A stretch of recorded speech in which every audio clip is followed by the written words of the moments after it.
So guys, baka gusto nyo ng painting. So this is the painting of Mr. What? Ano pangalan nito? Sir, ano nga pong pangalan niya, sir?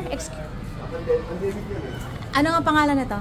Siya. Tom Alvarado. Yun, si Tom. Si Sir Tom Alvarado. So, guys, napakaganda. Itong painting na ito ay napakaganda. At ito ay nagkakahaligan ng 415,000. Yan, Tom Alvarado, the artist. Yan po yung kaninang ano. Ganda, di ba?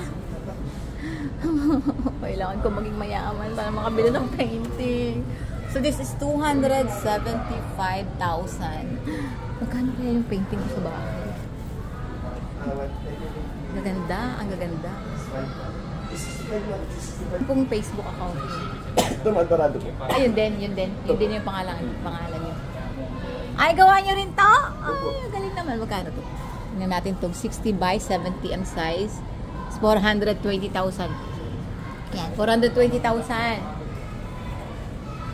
Hindi pala namin to carry ng mga simple.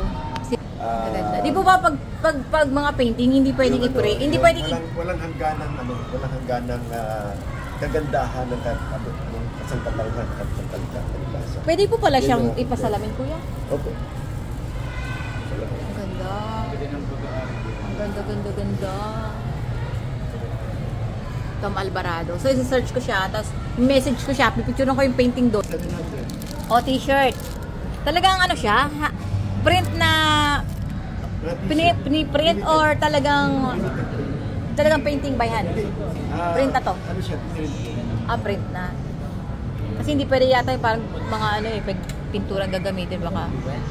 Ano nga yung pintura sa damit? Nakalimutan ko na yan, akong alam. So, gaganda niya. So, wala rito pang mahirap na painting.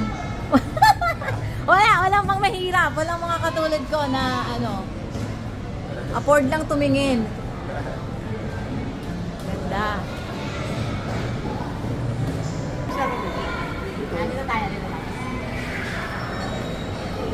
Ayan. Okay, 1, 2, 3. Muna isama yung aking